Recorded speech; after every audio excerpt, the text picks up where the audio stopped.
Hello everyone, welcome to our YouTube channel Tectonic Science.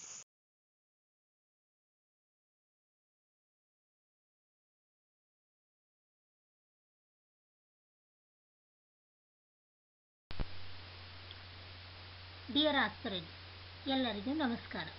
ಮುಂಬರುವ KRTET 2025 both paper 1 and paper 2 150 ಮಾರ್ಕ್ಸ್ಗೆ ನಡೆಸಲಾಗುತ್ತದೆ. ಭಾಷೆ 1 ಕಡ್ಡಾಯ 30 ಅಂಕಗಳು, ಭಾಷೆ 2 ಕಡ್ಡಾಯ 30 ಅಂಕಗಳು, ಶಿಶು ವಿಕಸನ ಹಾಗೂ ಬೋಧನಾ ಕ್ರಮ ಕಡ್ಡಾಯ 30 ಅಂಕಗಳು, ಗಣಿತ ಮತ್ತು ವಿಜ್ಞಾನ 60 ಅಂಕಗಳು ಆರ್ ಸಮಾಜಶಾಸ್ತ್ರ ಅಥವಾ ಸಮಾಜ ವಿಜ್ಞಾನ 60 ಅಂಕಗಳು. ಒಟ್ಟು 150 ಅಂಕಗಳಿಗೆ ಈ ಎಕ್ಸಾಮನ್ನು ನಡೆಸಲಾಗುತ್ತದೆ. ಕಳೆದ 2014ರಿಂದ 2024ರವರೆಗೆ ಒಟ್ಟು 9 ಬಾರಿ ಈ ಎಕ್ಸಾಮನ್ನು ನಡೆಸಲಾಗಿದೆ. ಈ ಎಲ್ಲ KRTET ಪೇಪರ್ 1 ಮತ್ತು ಪೇಪರ್ 2ನ ಶಿಶು ವಿಕಸನ ಹಾಗೂ ಬೋಧನಾ ಕ್ರಮದ ಮೇಲೆ ಏನೆಲ್ಲ ಪ್ರಶ್ನೆಗಳನ್ನು ಕೇಳಲಾಗಿದೆ ಎನ್ನುವುದರ ಬಗ್ಗೆ ನಾವು ಒನ್ ಬೈ ಒನ್ ಏನು ಮಾಡೋಣ ಅಂದ್ರೆ ಡಿಸ್ಕಸ್ ಮಾಡ್ತಾ ಹೋಗೋಣ. ಈ ಕ್ಲಾಸ್ನ PDF ಅನ್ನು ನಮ್ಮ ವಾಟ್ಸಪ್ ಚಾನಲ್ನಲ್ಲಿ ಅಪ್ಲೋಡ್ ಮಾಡಲಾಗಿರುತ್ತದೆ. ಡಿಸ್ಕ್ರಿಪ್ಷನ್ನಲ್ಲಿ ಕೊಟ್ಟಿರುವ ಲಿಂಕ್ನಿಂದ ವಾಟ್ಸಪ್ ಚಾನಲನ್ನು ಜಾಯಿನ್ ಆಗಿ. ಸೊ ಈಗ ಏನು ಮಾಡೋಣ ಅಂದ್ರೆ ಒನ್ ಬೈ ಒನ್ ಕ್ವಶನ್ಸ್ಗಳನ್ನು ಏನು ಮಾಡೋಣ ಅಂದ್ರೆ ಡಿಸ್ಕಸ್ ಮಾಡ್ತಾ ಹೋಗೋಣ. ಪ್ರಶ್ನೆ ನಂಬರ್ 1. ಈ ಕೆಳಗಿನವುಗಳಲ್ಲಿ ಯಾವುದು ಬೆಳವಣಿಗೆಯ ಗುಣಲಕ್ಷಣ? ಇದಕ್ಕೆ ಸರಿಯಾದ ಉತ್ತರ ನಿಶ್ಚಲತೆ, static. Static is the right answer. ಏಕೆಂದರೆ ನಿಶ್ಚಲತೆ ಮೀನ್ಸ್ ಬೆಳವಣಿಗೆ ಅಂದರೆ ಏನಂದರೆ ವ್ಯಕ್ತಿಯ ದೈಹಿಕ ರಚನೆ ಮತ್ತು ಗಾತ್ರದಲ್ಲಿ ಉಂಟಾಗುವ ಪರಿಣಾತ್ಮಕ ಬದಲಾವಣೆಗೆ ನಾವು ಏನಂತ ಕರಿತೀವಿ? ಬೆಳವಣಿಗೆ ಅಂತ ಕರಿತೀವಿ. ಬೆಳವಣಿಗೆ ಏನಾಗಿರಲ್ಲ, ಒಂದು ನಿರ್ದಿಷ್ಟ ಹಂತದವರೆಗೆ ಮಾತ್ರ ನಡೆಯುತ್ತದೆ ಹಾಗೂ ಅದು ನಿಶ್ಚಲವಾಗಿರುತ್ತದೆ ಮತ್ತು ಯಾವಾಗಲೂ ಚಲನಾ ಸ್ಥಿತಿಯಲ್ಲಿ ಬೆಳವಣಿಗೆ ಇರಲ್ಲ. ಸೊ ಅದಕ್ಕೆ ನಿಶ್ಚಲತೆ is the right answer. Question number 2. ಒಬ್ಬ ಪೋಷಕನು ತನ್ನ 5 ವರ್ಷದ ಮಗುವನ್ನು 1ನೇ ತರಗತಿಗೆ ಪ್ರವೇಶ ದಾಖಲಾತಿ ಮಾಡಲು ಬಯಸಿದರೆ ಅವನಿಗೆ ನೀವು ನೀಡುವ ಸಲಹೆಯು ಈ ಕೆಳಗಿನ ಯಾವ ಅಂಶದ ಮೇಲೆ ಅವಲಂಬಿತವಾಗಿರುತ್ತದೆ? If a parent desire to admit his 5-year-old child to first standard, on which of the following factor your suggestion is based on? ಇದಕ್ಕೆ ಸರಿಯಾದ ಉತ್ತರ ಪಕ್ವತೆ, maturation is the right answer. Because ಪಕ್ವತೆ ಅಂದ್ರೆ ಪೋಷಕರು ತಮ್ಮ 5 ವರ್ಷದ ಮಗುವನ್ನು ಒಂದು ತರಗತಿಗೆ ಏನಾದರೂ ಅಡ್ಮಿಷನ್ ಮಾಡಿಸ್ಬೇಕು, ಒಂದು ಫಸ್ಟ್ ಸ್ಟ್ಯಾಂಡರ್ಡ್ಗೆ ಅಡ್ಮಿಷನ್ ಮಾಡಿಸ್ಬೇಕಂದ್ರೆ ಅವರ ಪಕ್ವತೆ ಏನಾಗುತ್ತೆ ಅಂದ್ರೆ ಮುಖ್ಯವಾದ ಅಂದ್ರೆ ಮ್ಯಾಚುರೇಷನ್. ಆ ಹುಡುಗ ಅಥವಾ ಒಂದು ಹುಡುಗಿಯ ಮ್ಯಾಚುರೇಷನ್, ಮೈಂಡ್ ಮ್ಯಾಚುರೇಷನ್ ಎಷ್ಟಿದೆ ಅನ್ನೋದ್ರ ಮೇಲೆ ಏನಾಗಿರ್ತದೆ ಅಂದ್ರೆ ಒಂದು ಅಡ್ಮಿಷನ್ ಏನಾಗಿರ್ತದೆ ಮುಖ್ಯ ಇರ್ತದೆ. ಇದನ್ನು ಲೆಕ್ಕಿಸದೆ ನಾವೇನಾದರೂ ಆ ಹುಡುಗರನ್ನ ಆ ಮಕ್ಕಳನ್ನು ಏನಾದರೂ ನಾವು ಸ್ಕೂಲಿಗೆ ಸೇರಿಸಿದ್ವಿ, ಫಸ್ಟ್ ಸ್ಟ್ಯಾಂಡರ್ಡಿಗೆ ಸೇರಿಸಿದ್ವಿ ಅಂದ್ರೆ ಅವ್ರಿಗೆ ಏನಾಗ್ತದೆ ಅಂದ್ರೆ ಒಂದು ಒತ್ತಡ, ಆ ಕಲಿಕೆಯಲ್ಲಿ ಒಂದು ಒತ್ತಡ ಬರುವ ಚಾನ್ಸಸ್ ಇರುತ್ತೆ. ಆದ್ದರಿಂದ ಪಕ್ವತೆ ಏನಾಗಿರುತ್ತದೆ ಅಂದ್ರೆ ಬಹಳ ಮುಖ್ಯವಾಗಿರುತ್ತೆ. Next question number 3. ವಿದ್ಯಾರ್ಥಿ ಮೋಹನನ ದೈಹಿಕ ವಯಸ್ಸು 10 ವರ್ಷಗಳಾಗಿದ್ದು ಅವನ ಮಾನಸಿಕ ವಯಸ್ಸು 8 ವರ್ಷಗಳಾಗಿದ್ದರೆ ಅವನ ಬುದ್ಧಿ ಶಕ್ತಿ ಸೂಚ್ಯಾಂಕವು ಎಷ್ಟು?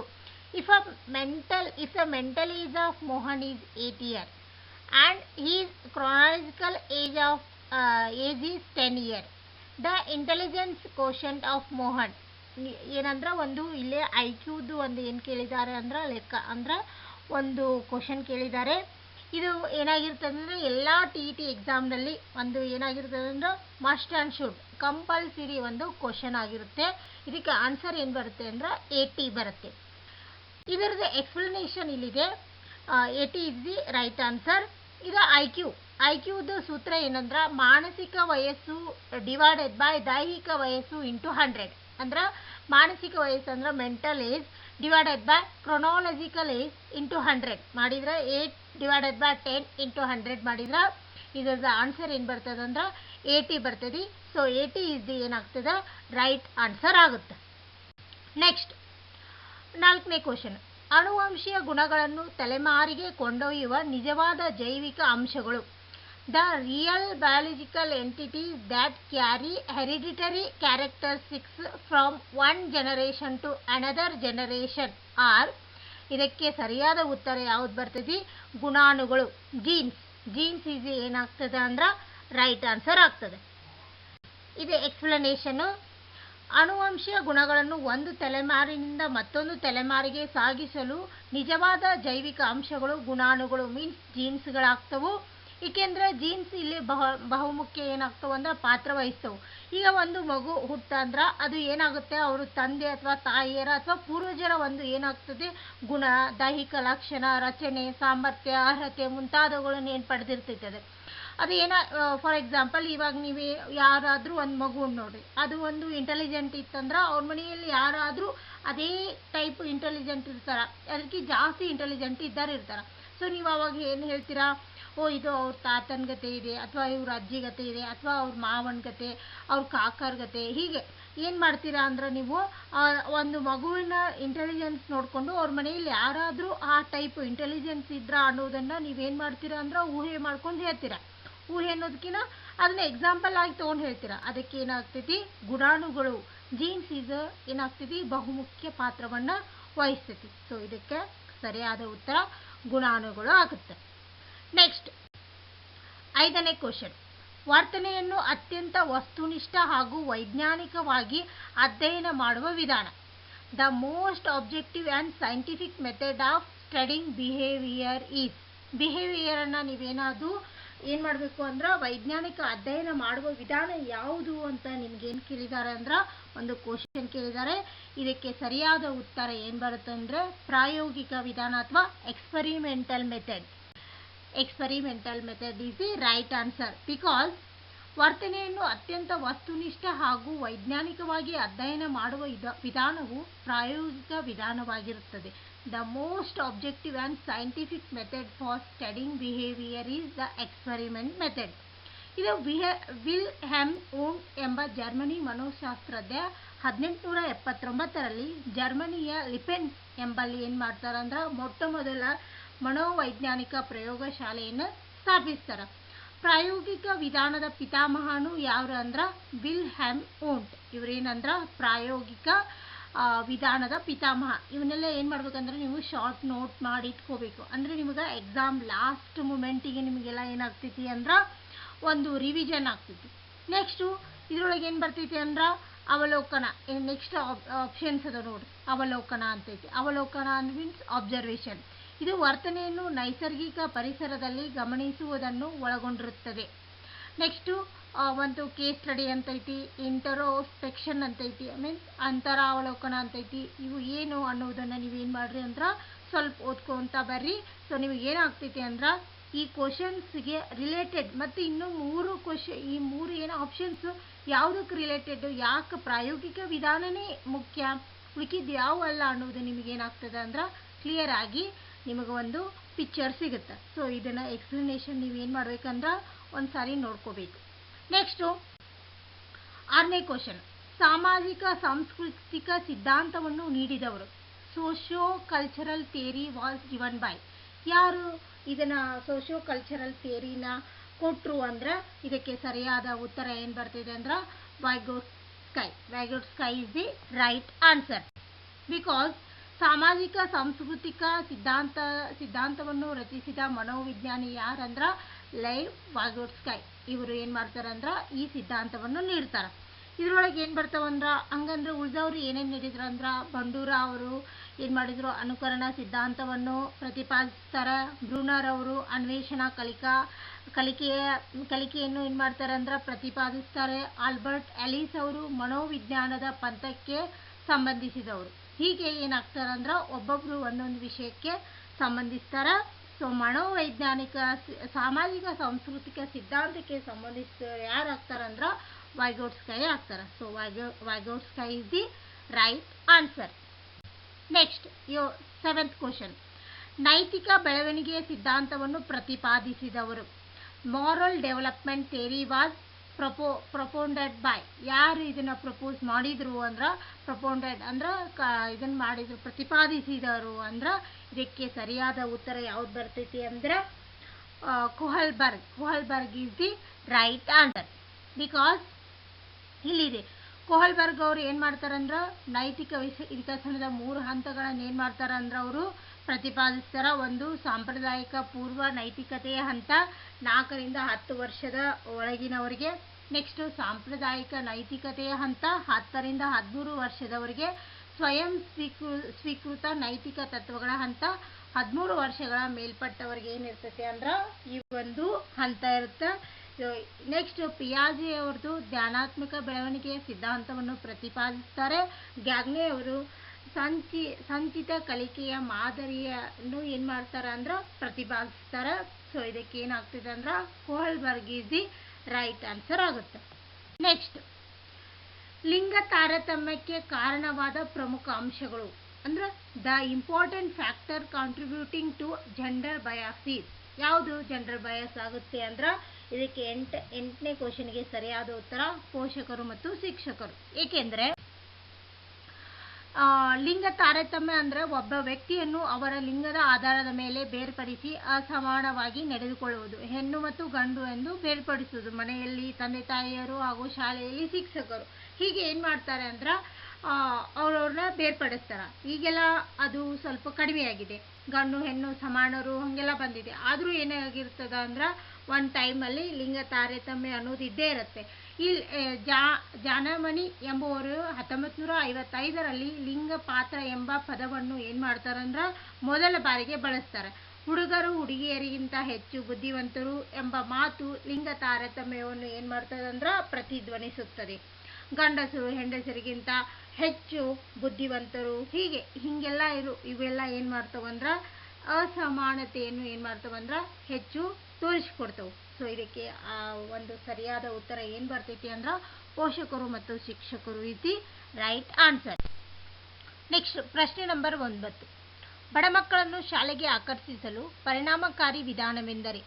ಒಂದು ಉಚಿತ ಶಿಕ್ಷಣ, ಉಚಿತ ಮಧ್ಯಾಹ್ನೋದೂಟ ವ್ಯವಸ್ಥೆ, ಉಚಿತ ಪುಸ್ತಕ ಮತ್ತು ಸಮವಸ್ತ್ರ ವಿತರಣೆ, ಮೇಲಿನ ಎಲ್ಲವು. The effective method to attract poor children to school is free education, free mid day meals, free supply of books and uniform, all of these. ಇದಕ್ಕೆ ಸರಿಯಾದ ಉತ್ತರ ಆಲ್ ಆಫ್ ದ ಅಬೋವ್ ಅಂದರೆ ಮೇಲಿನ ಎಲ್ಲವೂ ಅಂತ ಬರ್ತದೆ. ಬಿಕಾಸ್ ಈಗಾಗಲೇ ಭಾರತೀಯ ಸಂವಿಧಾನ ಅನುಚ್ಛೇದ 45ರ ಪ್ರಕಾರ 6ರಿಂದ 14 ವರ್ಷದ ಮಕ್ಕಳಿಗೆ ಉಚಿತ ಮತ್ತು ಕಡ್ಡಾಯ ಶಿಕ್ಷಣ, ಪ್ರಾಥಮಿಕ ಶಿಕ್ಷಣ ನೀಡುವ ಜವಾಬ್ದಾರಿಯನ್ನು ರಾಜ್ಯ ಸರ್ಕಾರಗಳು ವಹಿಸಿವೆ. ಇದನ್ನು ಕಾರ್ಯರೂಪಕ್ಕೆ ತರಲು 2009ರಲ್ಲಿ ಮಕ್ಕಳ ಉಚಿತ ಮತ್ತು ಕಡ್ಡಾಯ ಶಿಕ್ಷಣ ಹಕ್ಕು ಕಾಯ್ದೆ ರಿಟ್ ಆಕ್ಟ್ ಅನ್ನು ಜಾರಿಗೊಳಿಸಲಾಗಿದೆ. ಇದು 6ರಿಂದ 14 ವರ್ಷದ ಮಕ್ಕಳಿಗೆ ಶಿಕ್ಷಣವನ್ನು ಮೂಲಭೂತ ಹಕ್ಕನ್ನಾಗಿ ಮಾಡಿದೆ. ಇದು ಮಕ್ಕಳ ಭವಿಷ್ಯವನ್ನು ಉಜ್ವಲಗೊಳಿಸಲು ಮತ್ತು ರಾಷ್ಟ್ರದ ಅಭಿವೃದ್ಧಿಗೆ ಏನು ಮಾಡಿದೆ ಅಂದ್ರೆ ಸಹಾಯಕವಾಗಿದೆ. ಸೊ ಇದಕ್ಕೆ ಏನು ಬರ್ತೈತೆ ಅಂದ್ರೆ all of the above is the right answer. Next 10ನೇ ಕ್ವಶನ್. ಜೀನ್ ಪಿಯಾಜೆಯವರ ಜ್ಞಾನಾತ್ಮಕ ಬೆಳವಣಿಗೆಯ 3ನೇ ಹಂತವು? ದ ಜೀನ್ ಪಿಯಾಜೆ third stage of cognitive development is. ಯಾವುದು ಜೀನ್ ಪಿಯಾಜೆಯವರ ಜ್ಞಾನಾತ್ಮಕ ಬೆಳವಣಿಗೆಯ 3ನೇ ಹಂತ ಯಾವುದು ಅಂತಂದರೆ ಇದಕ್ಕೆ ಒಂದು ಸರಿಯಾದ ಉತ್ತರ ಏನು ಬರ್ತೈತಿ? 1 ಮೂರ್ತ ಕಾರ್ಯಗಳ ಹಂತ means concrete operational stage is the right answer. Because Jean ಪಿಯಾಜೆ ಅವರು ಜ್ಞಾನಾತ್ಮಕ ಬೆಳವಣಿಗೆಯ 3ನೇ ಹಂತವು ಮೂರ್ತ ಕಾರ್ಯಗಳ ಹಂತವಾಗಿದೆ. ಅಂದರೆ ಈ ಹಂತವು 7ರಿಂದ 11 ವರ್ಷದ ಏನು ಬರ್ತದೆ ಮಕ್ಕಳಿಗೆ ಇರ್ತೈತಿ. ಇವರು ಜೀನ್ ಪಿಯಾಜೆ ಅವರು ಏನು ಮಾಡ್ತಾರೆ ಅಂದ್ರೆ 4 ಹಂತಗಳಾಗಿ ಬೆಳವಣಿಗೆಯನ್ನು ಏನು ಮಾಡ್ತಾರೆ ವಿಂಗಡಿಸ್ತಾರೆ. ಅದರಲ್ಲಿ ಮೊದಲನೇ ಹಂತ ಸಂವೇದನಾಗತಿ ಹಂತ ಮೀನ್ಸ್ ಸೆನ್ಸರಿ ಮೋಟರ್ ಸ್ಟೇಜ್. ಇದು 0 ಅಂದರೆ 0ಇಂದ ಹುಟ್ಟಿದಾಗಿಂದ 2 ವರ್ಷ ತನಕ ಇರ್ತೈತಿ. 2ನೇ ಹಂತ ಕಾರ್ಯರೂಪ ಹಂತ ಅಂದ್ರೆ ಕಾರ್ಯಪೂರ್ವ ಹಂತ ಅಂದ್ರೆ ಪ್ರೀ ಆಪರೇಷನಲ್ ಸ್ಟೇಜ್ 2ರಿಂದ 7 ವರ್ಷಗಳು ಬರುತ್ತೆ. 3ನೇದ್ದು ಮೂರ್ತ ಕಾರ್ಯಗಳ ಹಂತ ಮೀನ್ಸ್ ಕಾಂಕ್ರೀಟ್ ಆಪರೇಷನಲ್ ಸ್ಟೇಜ್ ಅಂದ್ರೆ 7ರಿಂದ 11 ವರ್ಷ ಬರ್ತೈತಿ. ಮತ್ತು 4ನೇದ್ದು ಔಪಚಾರಿಕ ಕಾರ್ಯಗಳ ಹಂತ ಫಾರ್ಮಲ್ ಆಪರೇಷನಲ್ ಸ್ಟೇಜ್ 11 ವರ್ಷದ ಮೇಲ್ಪಟ್ಟವರಿಗೆ. ಇಲ್ಲಿ ಏನು ಕೇಳಿದ್ದಾರೆ ಅಂದರೆ 3ನೇದ್ದು ಕೇಳಿದ್ದಾರೆ. ಅದಕ್ಕೆ 3ನೇದ್ದು ಯಾವ್ದು ಬರ್ತೈತೆ ಅಂದ್ರೆ ಮೂರ್ತ ಕಾರ್ಯಗಳ ಹಂತ. ಸೊ ಇದಕ್ಕೆ ಕರೆಕ್ಟ್ ಆನ್ಸರ್ ಯಾವ್ದು ಬರ್ತೈತೆ ಅಂದ್ರೆ ಮೂರ್ತ ಕಾರ್ಯಗಳ ಹಂತ means concrete operational stage is the right answer. Next 11ನೇ ಕ್ವಶನ್. ಶಾಸ್ತ್ರೀಯ ಕಲಿಕೆಯನ್ನು ಪ್ರತಿಪಾದಿಸಿದವರು? The propounder of classical conditioning is. ಯಾರು ಕ್ಲಾಸಿಕಲ್ ಕಂಡೀಷನಿಂಗ್ ಅನ್ನು ಪ್ರಪೌಂಡ್ ಮಾಡಿದವರು ಅಂತ ಕೇಳಿದ್ದಾರೆ. ಇದಕ್ಕೆ ಸರಿಯಾದ ಉತ್ತರ Pavlov is the right answer. Because ಇಲ್ಲೊಂದು ಎಕ್ಸ್ಪ್ಲನೇಷನ್ ಇದೆ. ಇವನ್ ಪಾವ್ಲೋವ್ ಒಬ್ಬ ಏನಂದ್ರೆ ಇವರು ರಷ್ಯಾದ ಶರೀರ ಶಾಸ್ತ್ರಜ್ಞರಾಗಿದ್ದರು. ಅವರು ಏನು ಮಾಡಿದರು ಅಂದ್ರೆ ಒಂದು ನಾಯಿಗಳ ಜೀರ್ಣಾಂಗ ವ್ಯವಸ್ಥೆಯ ಬಗ್ಗೆ ಪ್ರಯೋಗಗಳನ್ನು ನಡೆಸುವಾಗ ಶಾಸ್ತ್ರೀಯ ಕಲಿಕೆಯ ಪರಿಕಲ್ಪನೆಯನ್ನು ಕಂಡುಹಿಡಿದರು. ಅವರು ನಾಯಿಗಳ ಆಹಾರ ನೀಡುವ ಮೊದಲು ಗಂಟೆಯನ್ನು ಬಾರಿಸಿದಾಗ ನಾಯಿ ಗಂಟೆಯ ಶಬ್ದ ಕೇಳಿದಾಕ್ಷಣ ಲಾಲಾರಸವನ್ನು ಸುರಿಸುತ್ತಿತ್ತು ಎಂದು ಗಮನಿಸಿದರು. ಈ ಮೂಲಕ ಅವರು ಶಾಸ್ತ್ರೀಯ ಅನುಬಂಧನ ಮೀನ್ಸ್ ಕ್ಲಾಸಿಕಲ್ ಕಂಡೀಷನಿಂಗ್ ಸಿದ್ಧಾಂತವನ್ನು ಏನು ಮಾಡ್ತಾರೆ ಅಂದ್ರೆ ಪ್ರತಿಪಾದಿಸ್ತಾರೆ. ಇವೆಲ್ಲ ಏನಂದ್ರೆ ಒಂದು ಇಂಪಾರ್ಟೆಂಟ್ ಪಾಯಿಂಟ್ಸ್ ಇದೆ. ಸೊ ಇವನ್ನ ಏನು ಮಾಡ್ರಿ ಅಂದ್ರೆ 1 by 1 ಒಂದ್ಸರಿ ನೋಡ್ತಾ ಬನ್ನಿ. ಸೊ ನಿಮಗೇನಾಗ್ತದೆ ಅಂದ್ರೆ ಕ್ಲಿಯರ್ ಪಿಕ್ಚರ್ ಸಿಗುತ್ತೆ. ನೆಕ್ಸ್ಟು 12ನೇ ಕ್ವಶನ್ನು, ಸ್ಮೃತಿಯ ಪ್ರಕ್ರಿಯೆಯಲ್ಲಿನ ಹಂತಗಳ ಅನುಕ್ರಮವು ಅಂದ್ರೆ the sequence of the stage of process of memory. ಒಂದು ಮೆಮೊರಿದು ಸೀಕ್ವೆನ್ಸ್ ಇದೆ, ಅದು ಯಾವುದು ಅಂತ ಏನು ಮಾಡಿದ್ದಾರೆ, ಒಂದು ಕ್ವಶನ್ ಕೇಳಿದ್ದಾರೆ. ಇದಕ್ಕೆ ಸರಿಯಾದ ಉತ್ತರ 2 ಬರ್ತೈತಿ. ದಾಖಲೆ, ಧಾರಣೆ, ಸ್ಮರಿಸುವುದು ಮತ್ತು ಗುರುತಿಸುವುದು. ರಿಜಿಸ್ಟ್ರೇಷನ್, ರಿಟೆನ್ಷನ್, ರಿಕಾಲಿಂಗ್ ಮತ್ತು ರಿಕಗ್ನೈಸೇಷನ್ ಇಸ್ ದಿ ರೈಟ್ ಆನ್ಸರ್. ಏಕೆಂದರೆ ಇಲ್ಲಿ ಒಂದು ಎಕ್ಸ್ಪ್ಲನೇಷನ್ ಇದೆ. ದಾಖಲೆ, ಸ್ಮೃತಿ ಅಂದರೆ ಏನು? ಸ್ಮೃತಿ ಅಂದರೆ ಮೆಮೊರಿ ಎಂಬುದು ಒಂದು ಮಾಹಿತಿಯನ್ನು ನೆನಪಿಡುವ ಒಂದು ಪ್ರಕ್ರಿಯೆ. ಇದು 4 ಹಂತಗಳಲ್ಲಿ ಏನು ಮಾಡಿದೆ ಅಂದರೆ ಒಳಗೊಂಡಿದೆ. ಮೊದಲನೆಯದಾಗಿ ದಾಖಲೆ ಮೀನ್ಸ್ ಎನ್ಕೋಡಿಂಗ್, ಮಾಹಿತಿಯನ್ನು ಮೆದುಳಿಗೆ ಸೇರಿಸ್ತಾರೆ. ಒಂದು ಮಾಹಿತಿಯನ್ನು ಮೆದುಳಿಗೆ ಸೇರಿಸುವುದು. ನೆಕ್ಸ್ಟ್ ಧಾರಣೆ ಮೀನ್ಸ್ ಸ್ಟೋರ್ ಮಾಡೋದು, ಮಾಹಿತಿಯನ್ನು ಉಳಿಸಿಕೊಳ್ಳುವುದು. ನೆಕ್ಸ್ಟ್ ಸ್ಮರಿಸುವುದು, ರಿಟ್ರೈವಲ್ ಮಾಡೋದು,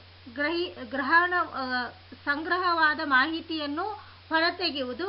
ಮತ್ತು ಗುರುತಿಸುವುದಂದ್ರೆ ರಿಕಗ್ನೈಸೇಷನ್ ಅಂದ್ರೆ ಪರಿಚಿತ ಮಾಹಿತಿಯನ್ನು ಗುರುತಿಸುವುದು. ಫಾರ್ ಎಕ್ಸಾಂಪಲ್, ಇವಾಗ ನೀವೇನು ಮಾಡ್ತೀರಿ ಅಂದ್ರೆ ಒಂದು TET ಎಕ್ಸಾಮಿಗೆ ಓದಬೇಕು. ಅವಾಗ ನೀವೇನು ಮಾಡ್ತೀರಿ ಅಂದ್ರೆ ಮಾಹಿತಿಯನ್ನು ಏನು ಮಾಡ್ತೀರಿ, ಎನ್ಕೋಡ್ ಮಾಹಿತಿಯನ್ನು ಮೆದುಳಿಗೆ ಸೇರಿಸ್ಕೊತೀರಿ. ಸೇರಿಸ್ಕೊಂಡಾದ್ಮೇಲೆ ಅದನ್ನ ಏನು ಮಾಡ್ತೀರಿ ಅಂದ್ರೆ ಒಂದು ಸ್ಟೋರ್ ಮಾಡ್ಕೊತೀರಿ. ಎಲ್ಲ ಮಾಹಿತಿಯನ್ನು ಸ್ಟೋರ್ ಮಾಡ್ಕೊತೀರಿ. ಆಮೇಲೆ ಕ್ವಶನ್ ಪೇಪರ್ ನೋಡಿದ ಮೇಲೆ ಏನು ಮಾಡ್ತೀರಿ ಅಂದ್ರೆ ಆ ಕ್ವಶನ್ ಪೇಪರ್ ನೋಡಿದಾಗ ನೀವು ಇದ್ವು ಅಂದ್ರೆ ನೀವೇನು ಮಾಡ್ತೀರಿ ಅಂದ್ರೆ ಸಂಗ್ರಹವಾದ ಮಾಹಿತಿಯನ್ನು ಏನು ಮಾಡ್ತೀರಿ ಅಂದ್ರೆ ಹೊರತೆಗಿತೀರಿ. ಆಮೇಲೆ ಹೊರತೆಗೆದ ಮಾಹಿತಿಯನ್ನು ಲಾಸ್ಟ್ ನಿಮ್ಮ ರಿಸಲ್ಟ್ ಒಳಗೆ ನಿಮ್ದು ಏನಾಗ್ತೈತೆ ಅಂದ್ರೆ ರಿಕಗ್ನೈಸೇಷನ್ ಆಗ್ತೈತಿ. ನಾ ಓದಿದ್ದಕ್ಕೂ ಸಾರ್ಥಕ ಆಯ್ತು, ನನಗೆ ಇಷ್ಟು ಮಾರ್ಕ್ಸ್ ಬಂದವು ಅಂತ ನಿಮ್ಗೆ ಏನಾಗ್ತೈತೆ ಅಂದ್ರೆ ನಿಮ್ಮನ್ನೇ ನೀವೇ ಏನು ಮಾಡ್ತೀರಿ, ಗುರುತಿಸ್ಕೊಂತೀರಿ. ಅಥವಾ ನಿಮ್ಮನ್ನು 4 ಜನ ಏನು ಮಾಡ್ತಾರೆ ಅಂದ್ರೆ ಇಷ್ಟು ಸ್ಕೋರ್ ಮಾಡಿದ್ರು ಅವರು TET ಎಲ್ಲ ಅಂತ ಗುರುತಿಸ್ತಾರೆ. ಸೊ ಇದಕ್ಕೆ ಏನು ಬರ್ತೈತಿ ಅಂದ್ರೆ ಇವು ಏನಾಗ್ತವೆ, ದಾಖಲೆ, ಧಾರಣೆ, ಸ್ಮರಿಸುವುದು ಮತ್ತು ಗುರುತಿಸುವುದು ಈಸ್ ದಿ ರೈಟ್ ಆನ್ಸರ್ ಆಗುತ್ತೆ. ನೆಕ್ಸ್ಟ್ 13ನೇ ಕ್ವಶನು, ಬುದ್ಧಿಶಕ್ತಿ ಸೂಚ್ಯಾಂಕದ ಹಂಚಿಕೆಯನ್ನು ಪ್ರತಿಪಾದಿಸುವ ರೇಖೆಯು the curve representing the distributing of intelligent quotient is. ಯಾವ್ದು ಬರ್ತೈತಿ ಅಂದ್ರೆ ಇದಕ್ಕೆ ಸರಿಯಾದ ಉತ್ತರ ಸಾಮಾನ್ಯ ಸಂಭವತಾ ವಕ್ರರೇಖೆ means normal probability curve is the right answer ಬರುತ್ತೆ. ಅಂದರೆ ಬುದ್ಧಿಶಕ್ತಿ ಸೂಚ್ಯಾಂಕ IQ ಮತ್ತು ಸಾಮಾನ್ಯ ಸಂಭವತಾ ವಕ್ರರೇಖೆ ನಾರ್ಮಲ್ ಪ್ರೊಬಾಬಿಲಿಟಿ ಕರ್ವ್ ಇದೆಯಲ್ಲ, ಇವು ಬಗ್ಗೆ ವಿವರಣೆ ನೀಡುತ್ತದೆ. ಇದು ಬುದ್ಧಿಶಕ್ತಿ ಸೂಚ್ಯಾಂಕದ ಹಂಚಿಕೆಯನ್ನು ಪ್ರತಿನಿಧಿಸುವ ರೇಖೆಯನ್ನು ಸಾಮಾನ್ಯ ಸಂಭವತಾ ವಕ್ರರೇಖೆ ಅಥವಾ ಗಂಟೆಯ ಆಕಾರದಲ್ಲಿ ಇರುವುದರಿಂದ ಬೆಲ್ ಕರ್ವ್ ಎಂದು ಏನು ಮಾಡ್ತಾರೆ ಅಂದ್ರೆ ಇದಕ್ಕೆ ಕರೀತಾರೆ. ನೆಕ್ಸ್ಟು 14ನೇ ಕ್ವಶನು, ಜ್ಞಾನಾತ್ಮಕ ವಿಕಸನದ ಯಾವ ಹಂತದಲ್ಲಿ ತಾರ್ಕಿಕ ಚಿಂತನೆ ಸಂಪೂರ್ಣವಾಗಿ ವಿಕಾಸಗೊಳ್ಳುತ್ತದೆ? In which stage of cognitive development logical reasoning fully develops ಅಂತ ಕೇಳಿದ್ದಾರೆ. ಇದಕ್ಕೆ ಸರಿಯಾದ ಉತ್ತರ 3 ಔಪಚಾರಿಕ ಕಾರ್ಯಗಳ ಹಂತ means formal operational stage is the right answer.